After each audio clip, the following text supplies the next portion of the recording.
Entusiasmo, firmeza, vontade, determinação. O Brasil precisa construir a bomba atômica. Não acredite em pesquisa. Pesquisa não elege ninguém. Eu sou o único que pode mudar tudo isso. Meu nome é Enéas. Hoje, para conquistar uma nação, não é preciso mais invadi-la. Compram a imprensa do país sem que o povo perceba. Depois, controlam o pensamento da população, que elege a maioria dos patifes para destruir a nação. A ordem internacional é eliminar a qualquer custo quem quer libertar a nação. Por isso eles fazem qualquer coisa para que eu não chegue ao poder. Eles sabem exatamente o que eu vou fazer. Acabarei com a fome e o desemprego que eles mesmos provocam. Meu nome é Enéas 56. Enéas Carneiro, um homem que entrou para a história. Na minha opinião, um dos maiores oradores. Que vernáculo, que fala. Disse que não me candidataria a nenhum outro cargo.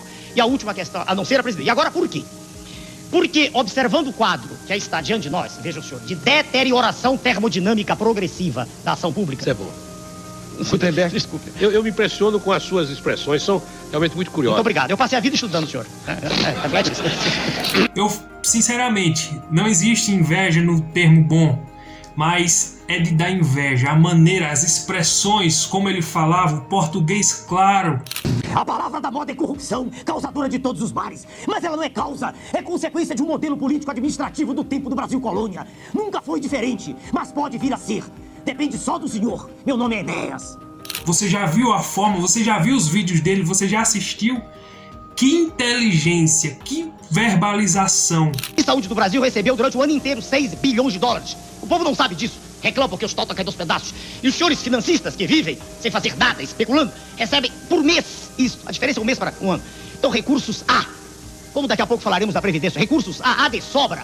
O que existe é toda uma farsa apresentada à nação, de modo ignominioso, dizendo que não há recursos. Eles existem. Ele projeto que está ainda no computador, ainda não está na impressora. Embora nós estejamos a um mês da eleição.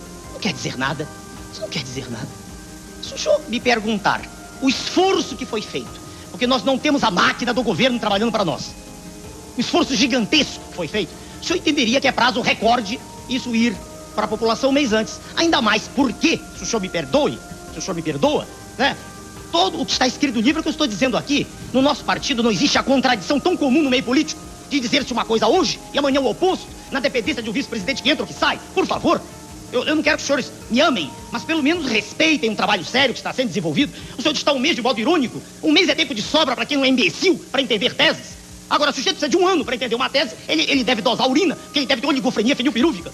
Muito por favor, bom. Um minutinho, É muito bom. Não, agora, por favor. A pergunta do senhor Márcio Valente, do PNB, por favor. Posso responder, por favor. Um homem de uma grande inteligência, cardiologista, que se candidatou à presidência, que ficou conhecido como aquela pessoa que gritava: meu nome é Enéas. Mas perceba que inteligência, que sabedoria aquele homem tinha. Hoje, se ele tivesse hoje aqui, eu tenho minhas dúvidas, mas acredito que ele ganharia uma presidência hoje. Eu nunca pedi voto a ninguém. Nunca. Voto é uma decisão de dentro, é espontânea. Nunca o fiz e não pretendo fazer. Eu apresento uma mensagem, o senhor deve observá-la na tela e dou meu nome no fim. É uma opção que se apresenta. Se o senhor pergunta se a população vai escolher o senhor Fernando, não sei. Se ela o fizer, é a escolha dela e será assim, não tem nada com isso. Chico, a doutora... Mas ele falava um pouco parecido com o senhor. Um português ele era muito messiânico, bom. Além de falar esse preciosismo da língua, ele gostava... Falar corretamente, senhor, não é preciosismo. É dom de quem aprendeu a própria língua. Muito bem. O senhor está falando com o escritor Luiz Gutenberg. Eu peço desculpas. Não é Por favor. O senhor tenta ironizar minutinho. O senhor tenta ironizar uma conversa séria. Eu estou falando para uma população ávida de informações, ávida de saber o que um candidato a presidente da República tem a fazer por ela. Então o senhor me perdoe. Quando o senhor ironiza, eu falo a linguagem. Repare que eu não preparo, não tenho nada, tenho um papel em branco. O trabalho de 89 até aqui foi extremamente desgastante. Eu usei todo o tempo de que dispunha, entende? Eu gosto de estudar e nos últimos tempos tenho estudado apenas essas questões. Eu gosto de ciência, entende? O que eu vejo de falar de ciência política tem muito de política e muito pouco de ciência. Eu gosto de ciência. Se o senhor olhar meu currículo, eu passei a vida inteira estudando. E num determinado momento, em 89, eu me indignei com tudo que está aí. Com essa farsa que aí está. Essa mentira. Só um minutinho. Tá. O senhor está perguntando se vou candidatar de novo. Então, em 89, eu vi que tinha começado um processo gigantesco de conscientização da massa, com 15 segundos apenas. Tanto que o partido obteve o registro definitivo. E aí eu registrei um documento em Brasília. Os senhores jornalistas sabem, foi citado com muita propriedade pelo colega dos senhores aí. O senhor Zé Paulo, né, o senhor? Isso. Eu registrei um documento dizendo que não me candidataria a nenhum outro cargo. Em compensação, aceitou o emprego do SBT para fazer uma intervenção usando o pitoresco do nome Enéas. Um minutinho. Pitoresco é a maneira como o senhor vê, não é como generais, brigadeiros, engenheiros, médicos veem que estão comigo. O senhor quer que a população pense que é pitoresco, isso é seu modo de ver. O seu modo não necessariamente reflete o modo como a sociedade vê. Um minutinho. Votação do criador. Doutor Enéas, nós vamos terminando o programa, mas tem 3 perguntas aqui que eu não posso deixar de fazê-las. De Alexandre Jardim, de São Paulo, Marcos Antônio da Silva, de São Miguel Paulista e de Armindo dos Santos Ferreira, de São Paulo. O senhor é pessoa pública, o senhor não acha que sem barba ficaria com aparência melhor? Não acha que o tom de voz mais baixo ajudaria? O outro, que é um advogado, o senhor tem alguma preocupação com o seu visual? Talvez se o senhor cortasse a barba, ficaria mais digerível a quem vota. E Armindo dos Santos, se o senhor ganhasse a eleição, cortaria essa barba? Ela é ridícula. Estão feitas as perguntas. O senhor escolheu aquelas que são, por excelência, histriônicas. São 3. Sem dúvida. Inteligentemente, o senhor deu o tom que lhe interessa dar ao final do programa. Agora é minha vez de responder. Eu digo ao senhor que as outras já foram feitas. Certo. Essa é a interpretação que o senhor faz do meu trabalho. Sem dúvida. Não, do finalzinho só. Antes não. A barba porque não tem nada...